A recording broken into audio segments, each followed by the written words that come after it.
ನಮಸ್ಕಾರ. ಮುಂಬೈ ನ್ಯೂಸ್ ಕನ್ನಡ ವಾರ್ತಾವಾಹಿನಿಗೆ ಸ್ವಾಗತ. Mumbai news, Mumbai news, Mumbai news.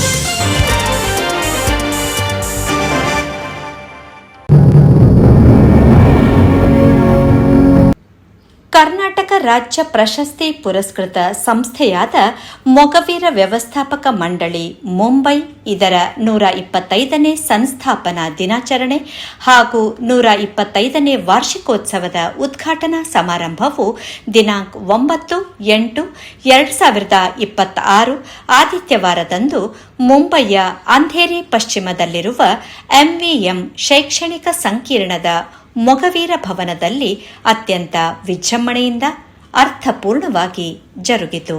ಈ ಶುಭ ಸಂದರ್ಭದಲ್ಲಿ ಲೇಖಕಿ ಹಾಗೂ ಕವಯತ್ರಿ ಡಾಕ್ಟರ್ ಜಿಪಿ ಕುಸುಮಾ ಅವರ ಮುಂಬಯಿಯಲ್ಲಿ ಮೊಗವೀರ ಸಮುದಾಯ ಎಂಬ ಸಂಶೋಧನಾ ಗ್ರಂಥವನ್ನು ಮುಂಬೈ ವಿಶ್ವವಿದ್ಯಾಲಯದ ಕನ್ನಡ ವಿಭಾಗದ ಮುಖ್ಯಸ್ಥರಾದ ಡಾಕ್ಟರ್ ಜಿಎನ್ ಉಪಾಧ್ಯ ಅವರು ಬಿಡುಗಡೆಗೊಳಿಸಿ ಮಾತನಾಡಿದರು. ಪ್ರಪ್ರಥಮ ಸಾಮಾಜಿಕ ಸಂಘಟನೆ ಎನ್ನುವಂತಹ ಖ್ಯಾತಿಗೆ ಪಾತ್ರವಾಗಿರುವಂತಹ ಮೊಗವೀರ ಮಂಡಳಿಯ 125ರ ಸಂಭ್ರಮ ಮುಂಬೈ ತಮಗೆಲ್ಲ ಗೊತ್ತಿದೆ ಎನ್ನುವಂತ ಭಾರತದ ಭಾಗ್ಯನಗರಿಯ ಮುಂಬೈಗೆ ವಲಸೆ ಬಂದಂತಹ ಮೊಗವೀರರು ಅಹರ್ನಿಶಿ ದುಡಿದು ಅನುಪಮವಾದಂತಹ ಅಮೋಘವಾದಂತಹ ಒಂದು ಸಾಧನೆಯನ್ನ ಮಾಡಿ ಅಪಾರವಾದಂತಹ ಇತಿಹಾಸವನ್ನು ಅಮೋಘವಾದಂತಹ ಉಜ್ವಲವಾದಂತಹ ಒಂದು ಇತಿಹಾಸವನ್ನ ನಿರ್ಮಾಣ ಮಾಡಿದವರು ನಮ್ಮ ಮೊಗವೀರರು. ಅಂತಹ ಮೊಗವೀರರ ಒಂದು ಬೃಹತ್ ಸಂಪುಟ ಇವತ್ತು ಬಿಡುಗಡೆಯಾಗಿದೆ. ಬಹುಶಃ ಅಭಿಮಾನ ಪಡಬೇಕು.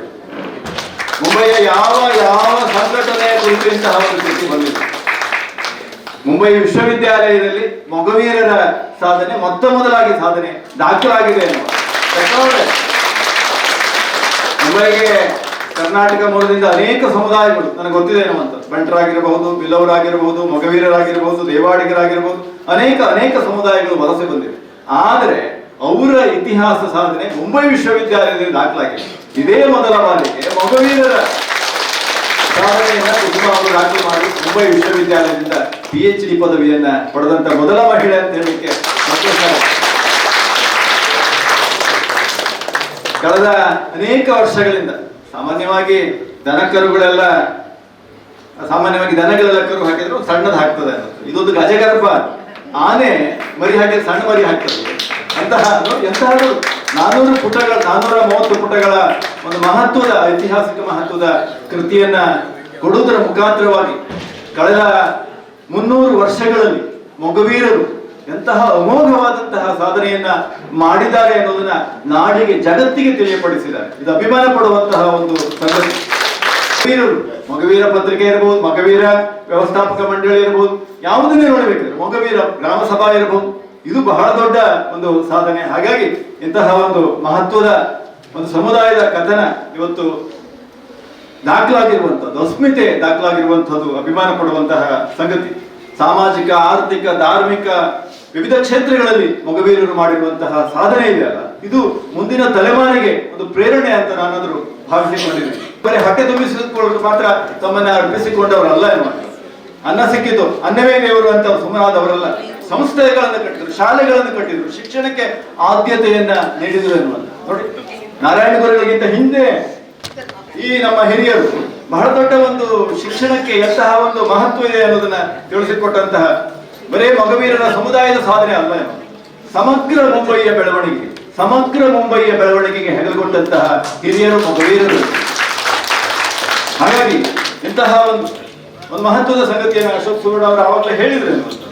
ಒಂದು ಊರಿಗೆ ಮಹತ್ವ ಬರುವುದು ಅಲ್ಲಿರುವ ವ್ಯಕ್ತಿಗಳಿಂದ, ಸಂಘ ಸಂಸ್ಥೆಗಳಿಂದ, ಸ್ಮಾರಕಗಳಿಂದ. ನಾವು ಮುಂಬೈ ಅಂದ ತಕ್ಷಣ ಗೇಟ್ ವೇ ಆಫ್ ಇಂಡಿಯಾ ನೆನಪು ಮಾಡ್ಕೊಳ್ತೀವಿ.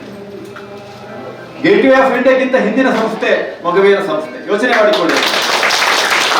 ಗೇಟ್ ವೇ ಆಫ್ ಇಂಡಿಯಾ 1914ರಲ್ಲಿ ರಚನೆ ಆರಂಭ ಆಯಿತು. ಕಟ್ಟಡ ಕಟ್ಟಲಿಕ್ಕೆ ಬಹಳ ಕಷ್ಟದ ಕೆಲಸ. ಸಮುದ್ರ ತೀರದಲ್ಲಿ ಕಟ್ಟಡವನ್ನು ಕಟ್ಟುವಂತ ಇವತ್ತಿನ ಟೆಕ್ನಾಲಜಿ ಎಲ್ಲ ಇರಲಿಲ್ಲ. 1914ರಿಂದ 1924ರವರೆಗೆ 10 ವರ್ಷ ಸತತವಾಗಿ ಶ್ರಮಪಟ್ಟು ಕನ್ನಡಿಗರ ನೇತೃತ್ವದಲ್ಲಿ, ಈಗಾಗಲೇ ಹೇಳಿದ್ರು ಎನ್ನುವಂತ ಬಹಳ ದೊಡ್ಡ ಸಾಧಕರಾಗಿ ನಮ್ಮ ನಡುವೆ ಒದಗಿ ಬಂದವರು ಮುಖ್ಯ ಇಂಜಿನಿಯರ್ ಆಗಿ ಟಿ ರಾಮಸ್ವಾಮಿ ಅವರು. ಅದು ವಿಶ್ವೇಶ್ವರಯ್ಯನವರ ಶಿಷ್ಯ ಅವರ ಪ್ರಯತ್ನದಿಂದ ಆ ಕಟ್ಟಡ ತಲೆ ಎತ್ತಿ ನಿಂತು. ಅದಕ್ಕಿಂತ ಹಿಂದೆ ಹುಟ್ಟಿದಂತಹ ಸಂಸ್ಥೆ ಮೊಗವೀರ ವ್ಯವಸ್ಥಾಪಕ ಮಂಡಳಿ ಅಂತ ಬಹಳ ರೋಮಾಂಚನಕಾರಿಯಾಗಿ ಹೇಳಬೇಕು. ಮೊಗವೀರ ಸಮುದಾಯದ ಮುಚ್ಚಿ ಹೋದ ಅನೇಕ ಸಂಗತಿಗಳನ್ನ ಡಾಕ್ಟರ್ ಜಿ ಪಿ ಕುಸುಮ ಅವರು ಈ ಕೃತಿಯಲ್ಲಿ ಕರೆದಿಟ್ಟಿರುವುದು. ನನ್ನ ವಿನಂತಿ ಅಂತ ಹೇಳಿದ್ರೆ ಇದನ್ನ ಮರಾಠಿಗೆ ಅನುವಾದ ಮಾಡಬೇಕು, ಮಹಾರಾಷ್ಟ್ರ ಸರ್ಕಾರಕ್ಕೆ ಗೊತ್ತಾಗ್ತದೆ. ಇದನ್ನ ಇಂಗ್ಲಿಷ್ಗೆ ಅನುವಾದ ಮಾಡಿ ಜಗತ್ತಿಗೆ ಗೊತ್ತಾಗ್ತದೆ. ಯಾಕಂತ ಹೇಳಿದ್ರೆ ಒಂದು ಘಟನೆಯನ್ನು ಹಂಚಿಕೊಳ್ಳಿಕ್ಕೆ ಇಷ್ಟಪಡ್ತೇನೆ. 1948 ಆಸುಪಾಸು ಆಗ ತಾನೇ ಸ್ವಾತಂತ್ರ್ಯ ಸಿಕ್ಕಿತ್ತು. ಮುಂಬೈ ಮಹಾನಗರ ಪಾಲಿಕೆಯಲ್ಲಿ, ಮುಂಬೈ ಮುನ್ಸಿಪಾಲಿಟಿ ಅಂತ ಹೇಳ್ತೀವಲ್ಲ, ಅಲ್ಲಿ ಮೊಗವೀರ ಸಂಸ್ಥೆಯ ದಾಖಲಾತಿ ಕಾಣಿಸಿತ್ತು. ಬಹಳ ಆಶ್ಚರ್ಯ. ಅರೆ, ಮುಂಬಯಿಯ ಲೋಕಲ್ ಬಾಡಿ ಅಂತ ನಾವು ಹೇಳ್ತೀವಲ್ಲ, ರಾಜ್ಯ ಸರ್ಕಾರ ಅಥವಾ ಅಲ್ಲಿ ಲೋಕಲ್ ಬಾಡಿ ಅಂತ ಹೇಳ್ತೀವಲ್ಲ, ಸ್ಥಳೀಯ ಸರ್ಕಾರ, ಅಲ್ಲಿ ಮೊಗವೀರ ಸಂಸ್ಥೆಗೆ 100 ರೂಪಾಯಿ ಅನುದಾನವನ್ನೇ ಕೊಡಲಾಗಿದೆ ಅನ್ನೋದು ಯೋಚನೆ ಮಾಡಿಕೊಳ್ಳಿ. ಆ ಕಾಲದಲ್ಲಿ ಸುಮಾರು 78 ವರ್ಷಗಳ ಕೆಳಗೆ ಮೊಗವೀರ ವ್ಯವಸ್ಥಾಪಕ ಮಂಡಳಿ ನಡೆಸ್ತಾ ಇರುವಂತಹ ಶಾಲೆಗಳಿಗೆ ಮೊಗವೀರ ವ್ಯವಸ್ಥಾಪಕ ಮಂಡಳಿಯ ಸಾಧನೆಯಲ್ಲ ಅಲ್ಲಿ ದಾಖಲಾಗಿದೆ. ದಯವಿಟ್ಟು ಅದನ್ನ ಮುಂದಿನ ಕುಸುಮ ಅವರು, ಇದು ಇಲ್ಲಿ ಆರಂಭ ಅಷ್ಟೇ, ದಯವಿಟ್ಟು 100 ಮಂದಿ ಮೊಗವೀರ ಸಾಧಕರ ಬಗ್ಗೆ ನಮಗೆ ಸೆನ್ಸಸ್ ಸಿಗುತ್ತೆ. ಬಹಳ ಮಹತ್ವದ ಒಂದು ಇತಿಹಾಸವನ್ನ ನಿರ್ಮಾಣ ಮಾಡಿದಂತಹ ಮೊಗವೀರರ ಒಂದು ಸಾಧನೆ 125ರ ಸಂಭ್ರಮದಲ್ಲಿ ಪ್ರಕಟ ಆಗಿರುವುದು ಬಹುಶಃ ಸಮಸ್ತ ಮುಂಬೈ ಕನ್ನಡಿಗರು, ಮುಂಬೈನ ತುಳು ಕನ್ನಡಿಗರು ಈ ಅಭಿಮಾನ ಪಡುವಂತಹ ಒಂದು ಕೃತಿ. ದಯವಿಟ್ಟು ದೊಡ್ಡ ಪ್ರಮಾಣದಲ್ಲಿ ಇದು ಮಾರಾಟ ಆಗಬೇಕು. ಕರ್ನಾಟಕ ಸರ್ಕಾರಕ್ಕೆ ಸಲ್ಲಬೇಕು, ಕರ್ನಾಟಕದ ಮುಖ್ಯಮಂತ್ರಿಗಳಿಗೆ ಹೋಗ್ಬೇಕು, ಅಲ್ಲಿಯ ಸಂಸ್ಕೃತಿ ಸಚಿವರಿಗೆ ಗೊತ್ತಾಗ್ಬೇಕು. ಇಂತಹ ಒಂದು ಮಹತ್ವದ ಸಾಧನೆಯನ್ನ ಮಾಡಿರುವಂತಹ ಸಂಸ್ಥೆಗೆ ದೊಡ್ಡ ಪ್ರಮಾಣದಲ್ಲಿ ಆರ್ಥಿಕವಾದಂತಹ ನೆರವು ಸಿಗಬೇಕು ಎನ್ನುವಂತಹ ಒಂದು ಮನವಿಯನ್ನು ಸಹ ಲೇಖಕ ಹಾಗೂ ಸಂಘಟಕ ಓಂದಾಸ್ ಕಣ್ಣಂಗಾರ್ ಅವರು ಕೃತಿಯನ್ನು ಸುಂದರವಾಗಿ ಪರಿಚಯಿಸಿದರು. ನನಗೆ ಈ ಕೃತಿ ತುಂಬಾ ವಿಶಿಷ್ಟವಾದ ಅನುಭವವನ್ನು ಕೊಟ್ಟಿದೆ. ಈ ಕೃತಿ ಮುಂಬೈಗೆ ಸೀಮಿತವಾಗದೆ ಒಟ್ಟು ಮೊಗವೀರ ಜನಾಂಗದ ಹುಟ್ಟು, ಬೆಳವಣಿಗೆ, ಜೀವನ ಶೈಲಿ, ಪ್ರೀತಿ, ನಂಬಿಕೆ, ಸಹಬಾಳ್ವೆ, ವೃತ್ತಿ, ಒಗ್ಗಟ್ಟು, ಹೋರಾಟ, ಸಾಹಸಕತೆ, ಸಾಧನೆ ಎಲ್ಲವನ್ನು ಒಂದೊಂದು ವಿಷಯವು ಮುಖ್ಯವೆಂದು ತಿಳಿದು ಲೇಖಕಿ ಬೇರೆ ಬೇರೆ ಮೂಲಗಳಿಂದ ಮಾಹಿತಿಗಳನ್ನು ಕಲೆ ಹಾಕಿದ್ದಾರೆ ಮತ್ತು ಅದನ್ನು ಅತ್ಯಂತ ಸೂಕ್ಷ್ಮವಾದ ಅಧ್ಯಯನದೊಂದಿಗೆ ಕಟ್ಟಿಕೊಡುವುದರ ಮೂಲಕ ಮಹತ್ವದ ದಾಖಲಾತಿಯನ್ನು ಲೇಖಕಿ ಈ ಕೃತಿಯಲ್ಲಿ ನಮೂದಿಸಿದ್ದಾರೆ. ಶೋಧನೆ ಎನ್ನುವುದು ಶೋಧಿಸಿದಷ್ಟು ಮುಗಿಯಾದ ಕೆಲಸವಾಗಿದ್ದು ಕುಸುಮರವರು ಶಕ್ತಿ ಮೀರಿ ಶ್ರಮಿಸಿದ ಪ್ರಾಮಾಣಿಕ ಪ್ರಯತ್ನವು ಈ ಕೃತಿಯ ಮೌಲ್ಯವನ್ನು ಹೆಚ್ಚಿಸಿದೆ. ಮೊಗವೀರರ ಸಾಂಸ್ಕೃತಿಕ ದಾಖಲೆ ಒಂದು ಮುಖ್ಯವಾದ ಮಾತನ್ನು ಲೇಖಕಿಯಲ್ಲಿ ಹೇಳುವುದನ್ನು ಗಮನಿಸಬೇಕಾಗುತ್ತದೆ. ಅವರು ಹೇಳುವಂತೆ ಹಲವು ಶತಮಾನಗಳ ಹಿಂದೆಯೇ ಮುಂಬೈಗೆ ಬಂದಿರಬಹುದಾದ ಮೊಗವೀರರ ಬಗ್ಗೆ, ಅವರ ಕಾರ್ಯ ಚಟುವಟಿಕೆಗಳ ಬಗ್ಗೆ, ಶೌರ್ಯದ ಬಗ್ಗೆ, ಆಸಕ್ತಿಯ ಬಗ್ಗೆ, ವಲಸೆಯ ಬಗ್ಗೆ ದಾಖಲೆಗಳನ್ನು ದಾಖಲಿಸಲು ಯಾರು ಮುಂದೆ ಬಂದಿರಲಿಲ್ಲ. ಅವಿದ್ಯಾವಂತರಾದ ನಿರ್ಲಕ್ಷಿತ ಸಮಾಜದ ಬಗ್ಗೆ, ಶಿಷ್ಟ ಸಾಹಿತ್ಯ ಕೃಷಿಯಲ್ಲಿ ತೊಡಗಿದವರು, ಅಧ್ಯಯನಕಾರರು ಗಮನ ಹರಿಸಲಿಲ್ಲವಾದ್ದರಿಂದ ಚರಿತ್ರೆಯ ಪುಟಗಳಲ್ಲಿ ಅವು ದಾಖಲಾಗಲಿಲ್ಲ. ಇದು ನಿಜವಾಗಿಯೂ ತುಂಬಾ ದುಃಖದ ಸಂಗತಿ. ಯಾಕಂದರೆ ನಮ್ಮವರು ಆ ಕಾಲದಲ್ಲೇ ಒಂದು ಸಾಹಸದ ಬದುಕಿಗೊಟ್ಟನ್ನು, ಅವರು ಪ್ರತಿಭಾವಂತರಾಗಿದ್ದರು, ಬುದ್ಧಿವಂತರಾಗಿದ್ದರು. ಅವರ ಏನು ನಾವು ಮಾಡಿದ್ದೇವೆ ಎಂಬ ದಾಖಲೆ ಎಲ್ಲಿಯೂ ನಮಗೆ ಆ ಕಾಲದಲ್ಲಿ ಸಿಗುವುದಿಲ್ಲ. ಆದರೂ ಕುಸುಮರವರ ಪ್ರಯತ್ನವನ್ನು ನಾವು ಮೆಚ್ಚಬೇಕು. ಇಂದು ನಾವು ದಾಖಲಿಸುವ ವರ್ಷ ಕಾಲಗಳಿಗಿಂತ ಅದೆಷ್ಟು ಹಿಂದೆಯೇ ಮೊಗವೀರರು ಮುಂಬೈ ಸೇರಿರುವ ಸಾಧ್ಯತೆಗಳು ಇಲ್ಲವೆಂದಿಲ್ಲ ಎನ್ನುತ್ತಾರೆ. ಲೇಖಕಿಯ ಈ ಕಾಳಜಿ ನಿಜವಾಗೂ ಸತ್ಯವೂ ಆಗಿದೆ. ಆದ್ದರಿಂದ ತುಂಬಾ ಅಗತ್ಯವಾಗಿ ದಾಖಲಾತಿಯಾಗುವಂತಹ ಅದ್ಭುತ ಕೆಲಸಗಳನ್ನು ಮಾಡಿರುವ ಮೊಗವೀರರ ಅಪ್ರತಿಮ ಸಾಧನೆ ಈಗಲಾದರೂ ಲೇಖಕಿ ಕುಸುಮರವರ ಮುತುವರ್ಜಿಯಿಂದ ಈ ಮಹಾಪ್ರಬಂಧದ ಮೂಲಕ ದಾಖಲಾಗಿರುವುದು ಮನಸ್ಸಿಗೆ ಸಮಾಧಾನ ಮತ್ತು ಸಂತೋಷವನ್ನು ನೀಡಿದೆ. ಈ ಸಂಶೋಧನಶೀಲವಾದ ಕೃತಿ ಅಧ್ಯಯನಕ್ಕೆ ಪೂರಕವಾಗಿದ್ದು ಪ್ರೇರಕವೂ ಆಗಿದೆ. ಡಾಕ್ಟರ್ ಜಿ ಪಿ ಕುಸುಮರವರ ಮುಂಬೈಯಲ್ಲಿ ಮೊಗವೀರ ಸಮುದಾಯ ಮಹಾಪ್ರಬಂಧದಲ್ಲಿ ಒಟ್ಟು 9 ಅಧ್ಯಾಯಗಳಿದ್ದು, ಮೊದಲ 3 ಅಧ್ಯಾಯಗಳಲ್ಲಿ ಒಟ್ಟು ಅಧ್ಯಯನದ ಕಾರ್ಯಕ್ಷೇತ್ರವನ್ನು ಗಮನದಲ್ಲಿಟ್ಟುಕೊಂಡು ಹಲವು ಸಂಗತಿಗಳನ್ನು ಸೂಕ್ಷ್ಮವಾಗಿ ಚರ್ಚಿಸಲಾಗಿದೆ. ಅದು ಸಂಶೋಧನೆಯ ಉದ್ದೇಶ, ವ್ಯಾಪ್ತಿ, ಮುಂಬಯಿಯ ವಿಕಾಸ ಮತ್ತು ಮೊಗವೀರ ಸಮುದಾಯದ ಹಿನ್ನೆಲೆ, ಜಾತಿ ವ್ಯವಸ್ಥೆ, ವಸತಿ ವ್ಯವಸ್ಥೆ, ಆಹಾರ ಪದ್ಧತಿ, ಕುಟುಂಬ ನಿರ್ವಹಣೆ, ಗುರುಕಾರ ಪರಂಪರೆ ಮೊದಲಾದ ವಿಷಯಗಳ ಬಗ್ಗೆ ಸ್ಥೂಲವಾದ ಮಾಹಿತಿಗಳನ್ನು ನೀಡಲಾಗಿದೆ. 4ನೇ ಅಧ್ಯಾಯದಿಂದ 9ನೇ ಅಧ್ಯಾಯದವರೆಗೆ ಮುಂಬೈಯಲ್ಲಿ ನೆಲೆ ನಿಂತ ಮೊಗವೀರರ ಸಾಮಾಜಿಕ, ಸಾಂಸ್ಕೃತಿಕ, ಧಾರ್ಮಿಕ, ಸಾಂಸಾರಿಕ ಬದುಕಿನ ಬಗ್ಗೆ ಅಲ್ಲದೆ ಸಂಸ್ಕಾರ, ಸಂಪ್ರದಾಯ, ಕೂಡುಕಟ್ಟುಗಳು, ವೃತ್ತಿ, ಸಾಂಘಿಕ ಶಕ್ತಿ, ಸಾಧನೆ, ಸತ್ಯ, ಧರ್ಮ, ನ್ಯಾಯಗಳ ಉಳಿವಿಗಾಗಿ ನಡೆಸಿದ ಹೋರಾಟ, ಅನ್ಯಾಯದ ವಿರುದ್ಧ ತೋರಿದ ಪ್ರತಿಭಟನೆಯ ಸ್ವರೂಪ ಇವೆಲ್ಲವುಗಳೊಂದಿಗೆ ಪ್ರಸ್ತುತ ಸ್ಥಿತಿಗತಿಯ ವಿಚಾರಗಳನ್ನು ಇಲ್ಲಿ ಅಧ್ಯಯನಕ್ಕೆ ಒಳಪಡಿಸಲಾಗಿದೆ. ಪ್ರತಿಯೊಂದು ಓದಬೇಕು. ಆವಾಗ ಇನ್ನಷ್ಟು ನಿಮಗೆ ಅದರ ಒಳನೋಟಗಳು ಸಿಗ್ತದೆ. ಈ 500 ಪುಟಗಳಷ್ಟು ಬೃಹತ್ ಪ್ರಬಂಧ ನಾನು ಓದಿದ ನಂತರ ನನ್ನ ಅನುಭವಕ್ಕೆ ಬಂದ ಮುಖ್ಯವಾದ ವಿಷಯಗಳು: ಮೊಗವೀರರು ಧೀರರು, ಮೊಗವೀರರು ವೀರರು, ಮುಟ್ಟು ಸಾಹಸಿಗರು, ಮೊಗವೀರರು ಸತ್ಯನಿಷ್ಠೆ ಪ್ರಾಮಾಣಿಕತೆಗೆ ಹೆಸರಾದವರು, ಮೊಗವೀರರು ಸಂಘಟನೆಯ ಸೃಷ್ಟಿಕರ್ತರು, ಮೊಗವೀರರು ಗ್ರಾಮ ಸಭಾದ ಪಿತಾಮಹರು, ಮೊಗವೀರರು ಪೋರ್ಚುಗೀಸರೊಂದಿಗೆ ಹೋರಾಡಿದ ವೇದರು, ಮೊಗವೀರರು ಬ್ರಿಟಿಷರ ವಿರುದ್ಧ ತೊಡೆತಟ್ಟಿನಿಂದ ಧೈರ್ಯವಂತರು. ಈ ಪ್ರಬಂಧವು ಮೊಗವೀರರ ಸಾಹಸದ ಕಥೆ ಹೇಳುತ್ತದೆ. ಲೇಖಕಿ ಇತಿಹಾಸದ ಬಗೆಗಿನ ವೈವಿಧ್ಯಮಯ ವಿಚಾರಗಳನ್ನು ಶೋಧಿಸಿದ್ದಾರೆ, ಚರ್ಚಿಸಿದ್ದಾರೆ, ಅದಕ್ಕೆ ಧ್ವನಿಯಾಗಿದ್ದಾರೆ ಮತ್ತು ಓದುಗರ ಎದೆಯೊಳಗೆ ಇಳಿಸಿದ್ದಾರೆ, ಅವರಲ್ಲಿ ಪ್ರಭಾವವನ್ನು ಬೀರಿದ್ದಾರೆ. ಅವರ ಈ ಮಹತ್ವದ ಸಾಧನೆಗಾಗಿ ಅಭಿನಂದನೆಯನ್ನು ಸಲ್ಲಿಸುತ್ತೇನೆ. ಇದೇ ವೇದಿಕೆಯಲ್ಲಿ ಲೇಖಕಿ ಡಾಕ್ಟರ್ ಜಿಪಿ ಕುಸುಮ ಅವರನ್ನು ಸನ್ಮಾನಿಸಲಾಯಿತು ಹಾಗೂ ಅವರು ತಮ್ಮ ಅನಿಸಿಕೆಗಳನ್ನು ವ್ಯಕ್ತಪಡಿಸಿದರು. ಮೊಗವೀರರು ಅಂದ್ರೆ ಯಾರು? ಅವರು ಕಡಲ ಮಕ್ಕಳು.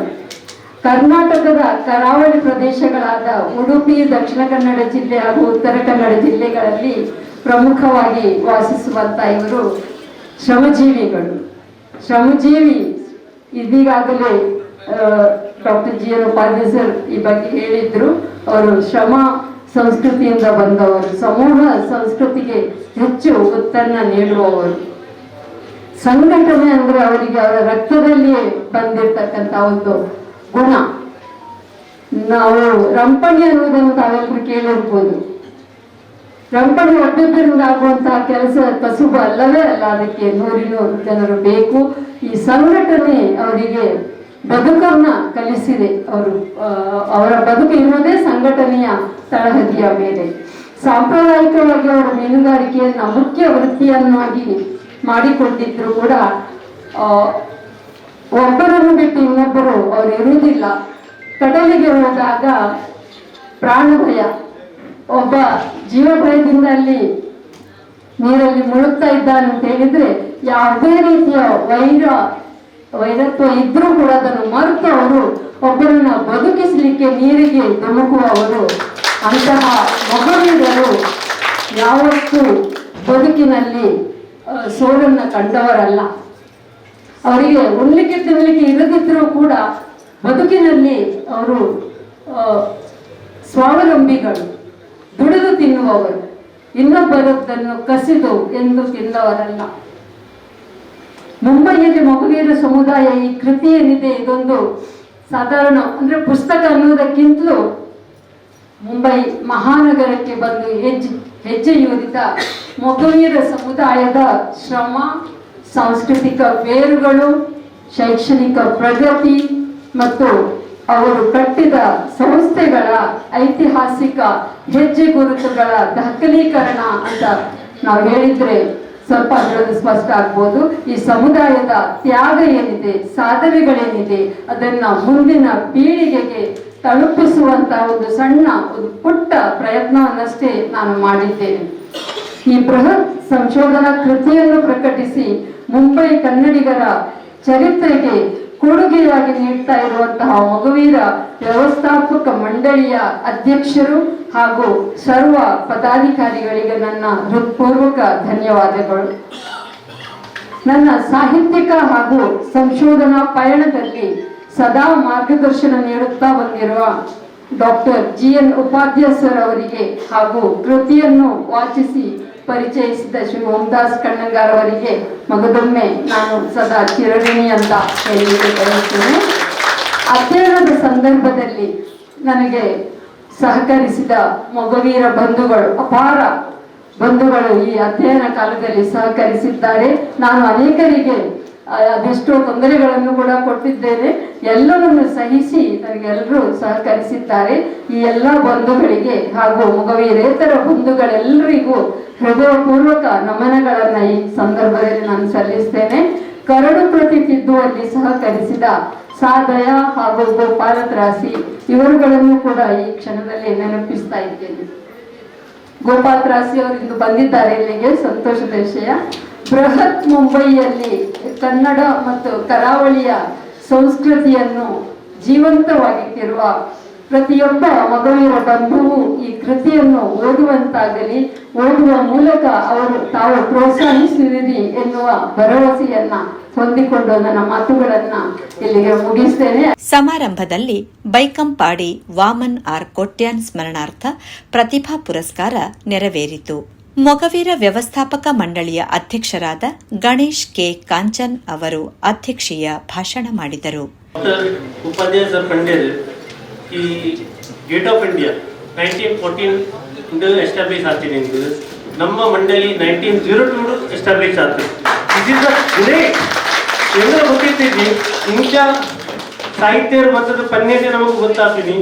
ಅಂಚೆನೆ ನಮ್ಮ ಡಾಕ್ಟರ್ ಕುಸುಮ ಫ್ರಮ್ ಮೊಗವೀರ ಅದಕ್ಕೆ ಬುಕ್ ಬರೆಯರು 420 page. This is a great madam.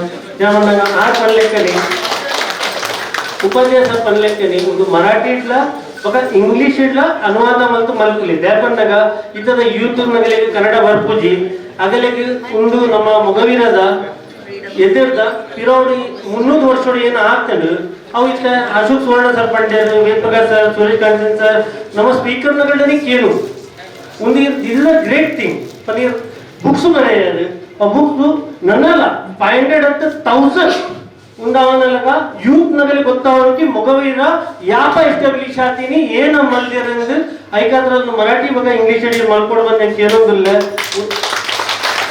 ಅಂಜೆ ನಮ್ಮ ಟ್ರೈ ಮಾಡ್ಕೋ ವ್ಯವಸ್ಥಾಪಕ ಮಂಡಳಿ ನಮ್ಮ ಡಾಕ್ಟರ್ ಫಡ್ನವೀಸ್ ಅವಾರ್ಡ್ ಇವಾಗ ಡಿ.ಕೆ. ಶಿವಕುಮಾರ್ ಕರ್ನಾಟಕದ ನಮ್ಮ Nadoja doctor G. Shankar sir is the great leader.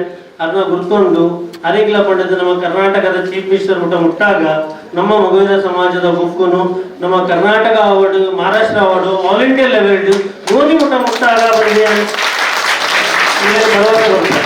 ವೇದಿಕೆಯಲ್ಲಿ ಮಂಡಳಿಯ ಉಪಾಧ್ಯಕ್ಷರಾದ ದಯಾವತಿ ಸುವರ್ಣ, ಗೌರವ ಪ್ರಧಾನ ಕಾರ್ಯದರ್ಶಿ ದಿಲೀಪ್ ಕುಮಾರ್ ಮುಲ್ಕಿ, ಜೊತೆ ಕೋಶಾಧಿಕಾರಿ ಚಂದ್ರಕಾಂತ್ ಸಾಲ್ಯಾನ್, ಮಹಿಳಾ ವಿಭಾಗದ ಕಾರ್ಯಾಧ್ಯಕ್ಷೆ ನಿವೇದಿತಾ ಸಾಲ್ಯಾನ್, ಯುವ ವಿಭಾಗದ ಕಾರ್ಯಾಧ್ಯಕ್ಷ ಸೋಹಿಲ್ ಶ್ರಿಯಾನ್, ಮೂಲಭೂತ ಸೌಲಭ್ಯ ಸಮಿತಿಯ ಕಾರ್ಯಾಧ್ಯಕ್ಷ ಧರ್ಮೇಶ್ ಪುತ್ರನ್, ಮೊಗವೀರ ಮಾಸಿಕ ಸಮಿತಿಯ ಕಾರ್ಯಾಧ್ಯಕ್ಷ ರಾಜೇಶ್ ಪುತ್ರನ್ ಹಾಗೂ ವಿವಿಧ ಶಾಖೆಗಳ ಪ್ರತಿನಿಧಿಗಳು ಉಪಸ್ಥಿತರಿದ್ದರು. ಮೊಗವೀರ ಮಾಸಿಕದ ಸಂಪಾದಕರಾದ ಅಶೋಕ್ ಸುವರ್ಣ ಅವರು ಕಾರ್ಯಕ್ರಮವನ್ನು ಅತ್ಯಂತ ಚೊಕ್ಕಟವಾಗಿ ನಿರೂಪಿಸಿ ವಂದಿಸಿದರು. ಯೋಗೇಶ್ ಪುತ್ರನ್ ಜೊತೆ ವಾಣಿ ಪ್ರಸಾದ್, ಮುಂಬೈ ನ್ಯೂಸ್.